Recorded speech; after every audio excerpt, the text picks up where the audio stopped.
Welcome back to another episode of Coffee Chat Live for MSPs. We were not on LinkedIn last week because I was out of the office, and we stream live on my LinkedIn. So I thought it'd be weird to have Jared on my LinkedIn just live streaming. But anyway, that's not related to this at all. We have a wonderful guest today, Mr. John O'Neill. He's someone who I met about 2.5 years ago, I think. When he started at Scout, even before he started at Scout, he came and partied with Scout at a Christmas party months before starting. John, how are you doing today? Great, Jimmy. Great. Thanks for having me on today. And we met at a Christmas party, and that's why I joined Scout. I was kind of testing the waters that night, and fun bunch, and that sealed the deal for me. Now, John, you have such an incredible story. I remember when you started at Scout, it was a big switch up for you. Maybe you can talk a little bit about. Well, first of all, we met in New York, and you've got the Irish accent. If somebody hasn't picked up on that, so maybe you can talk a little bit about that, about coming to New York, coming to America, and then a little bit about what you did before Scout, and then starting at Scout. Yeah, so I moved to the United States about 12 years ago, and had met some people, and an opportunity came up to get into the hotel business.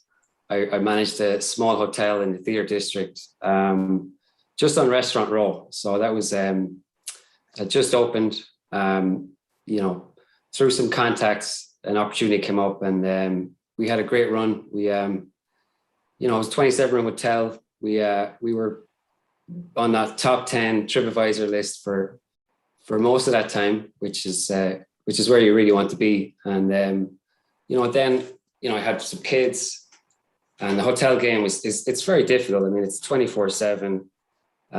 You're called in at all times, and it was time to maybe look at more of a 9 to 5 role. So I always kind of had an interest in cybersecurity. We could never get help in the hotel. We had a couple of incidents, which led me to kind of do my own kind of research and play around with different products. And, from there, looked at Scout, opportunity came up, and joined their cyber support team. So part of the security operations center, managing, our customers' health and making sure that they have everything they need. But the first couple of months, it was really just learning on the job, and over time, just became more comfortable with how the SOC worked, and with a lot of help. The guys in the SOC are just really very smart, but they're very good at making things easy for everybody to understand. So that was 12 years ago. I always kind of, when you leave Ireland, it's always in the back of your mind. It is a special place. And, thankfully, my wife, who's from New Jersey, she was always open to live in Ireland at some point. And the opportunity came up then June of this year. So just after the pandemic. I hadn't been home for, 2 years, over 2 years, hadn't seen my family. And, the opportunity came up, and I took it with both hands. So I'm back in Ireland, about 6-7 weeks. And it's been great, just meeting friends and family. And it's easy for me. Kids are, just give them a toy and they could be in Ireland or anywhere. So, but my wife's doing okay. She's finding her feet, and she'll get there in her own time. That's great, John. I love your background, and it's actually I think it's something that we should talk about here for like all the MSPs watching, and also like someone like Sarah, and her background, which a lot of people might not know, like your background in hospitality, how well that sets you up for a role where you're interacting with customers, doing really hard things. Like cyber is hard, you're having hard conversations. And although a lot of it's technical, we have a tendency to think that we need super, super, super technical people to be able to do these roles. And while you do need technical people and you need a good balance of technical people on your team, what we found is finding people who know the hospitality industry, know customer service, know how to talk to people and treat people really well, is also an important balance to that team. And we also have someone like Sarah Ferreira, who's on our team. She actually came from JP Morgan and would basically host the big JP Morgan events with celebrities and stuff like that. So like someone who really, really, really understands like customer service and details and that stuff. And I think having people like you and having people like her on the team with all the technical people in the SOC that you had talked about really helped us get a good balance, and is a good lesson for MSPs, when they're creating their hiring team, or if they're at that stage where they're adding account managers, to bring in people from other types of background. Would you say that helped you, like working in hospitality and that restaurant or that hotel mindset? Yeah, ultimately it's about, listening to people. Number one, you just have to listen to people. People, come at you every day. I'm sure MSPs have the same thing. They're cryptic. They need something, in the next 20 minutes.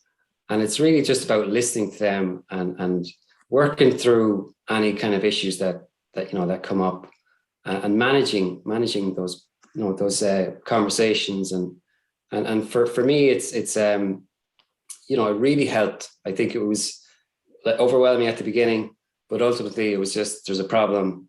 How do we, sit down and work through it? It's the same process. And, dealing with people, whether it's in hospitality, having that experience, you just go to another industry. It's the same process. So yeah, it was once I got through those first couple of months, sitting with the guys in the SOC, trying to learn, the problems, they became the same process. Just work through it, and ultimately deliver. So you just have to, get through the problem and then deliver whatever they need. So yeah, it was a big help for sure. I'll let Jared jump into some questions, but I will say one thing. When we were in our office in New York City, which we no longer have, we've been remote. How easy is it to come into work when you're sitting across from this guy, Mr. John O'Neill? So thank you for making that, this early morning trips on the subway. Miss it dearly. Yeah. I miss it, Jimmy. Yeah. We didn't get to say goodbye. It was early March, and it was, might see you in a couple of weeks, Jimmy. And then that was it. So you're in Ireland. Yeah, I'm in Ireland. It's funny how it worked out, but yeah, we had some good times back in that office, and especially once we moved downtown. That was a great location. Wish we had more time, but stuff happened. Yeah. So John, I'm interested to know, having worked with MSPs in the US and MSPs in EMEA, do their challenges change, or, do the challenges they face, are they any different? Are they the same? What have you seen on that side of things? I think it's the same. You'll find that they just don't have, it costs, to hire someone like Jared, it costs a lot of money, right? So it's very difficult for them to get marketing, additional sales support. They're already busy, so we completely understand cyber is just a small piece of their business. So yeah, their number one challenge is first of all, just allocating resources. They all want to get into the space. We know that MSPs who are security first, they're making a lot of money, so they all they want to get there next month, the month after. It's just sitting down with partners. At Scout, what we offer is, we have a, multi-level view into, the network so that, your clients can have visibility when there's a problem. So we really try to sit them down and say, listen, I know that you've got, your top 3 clients and they're maybe taking up most of your time, but we have, sales support, we have a whole marketing team, and, we have sales process. So, there's just so many things that we can, take off their plate and just let them just to, dip their feet in the water. And once they do, we get through those first, 3 to 5 calls, they see how we operate. And it's very similar, Jared, just, lack of resources. And that's kind of where we really kind of help. Yeah, and I've gotten the opportunity to work with, a bunch of EMEA partners and US based partners myself, and I would definitely agree with you. Everyone is experiencing a lack of resources in some way, in some department. We actually have an upcoming EMEA focused roundtable where you're going to be sitting down with partners, kind of explaining our cyber as a service sales process. What do you hope to accomplish, with that in that session? I guess, as I just mentioned, they think it's a really, really expensive, difficult, thing to add to their business. So just, maybe we're going to have, I'd say, we'll have a round table. We'll have, hopefully a lot of, current partners and prospects, just, learning about, our go-to-market support, which is, we'll refer to our, Jimmy's going to be on, so he's going to take most of it, but like showing them the portal, all the content that we have, going through our sales process, showing them kind of what works really well when the calls kind of come to the MSP, and how you kind of it goes from that frantic phone call to a conversation where we kind of step through our process, and ultimately come up with packages that they can use to protect themselves. And I think one thing is our dashboard. We have partners who are familiar with the dashboard, but one thing is the reporting tool that our software engineering team, they've done a great job.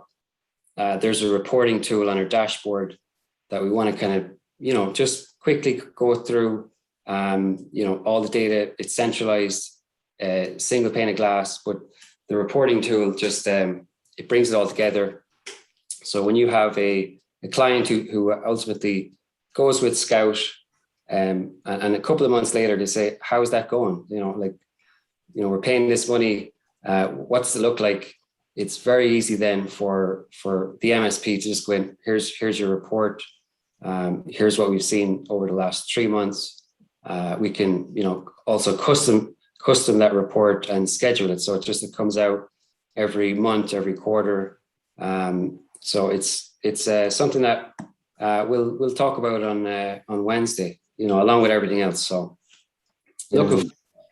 sessions like that definitely, build a community within your partners. And I know that we've been trying to build the communities here in the US with different Slack groups and other roundtables and such. So I think it's important we get that done in EMEA as well. But I'll turn it back off to you for a little closing. To me? Thanks everyone for joining. John, I know I wasn't here last week and you're on last week, I believe, right? So thanks for coming back John again. Kennedy. Yeah, so that's great, and great to see some familiar faces. Lloyd and David, glad you both joined. And we'll be back again next week for another episode of Coffee Chat Live. Cheers. Thanks, guys.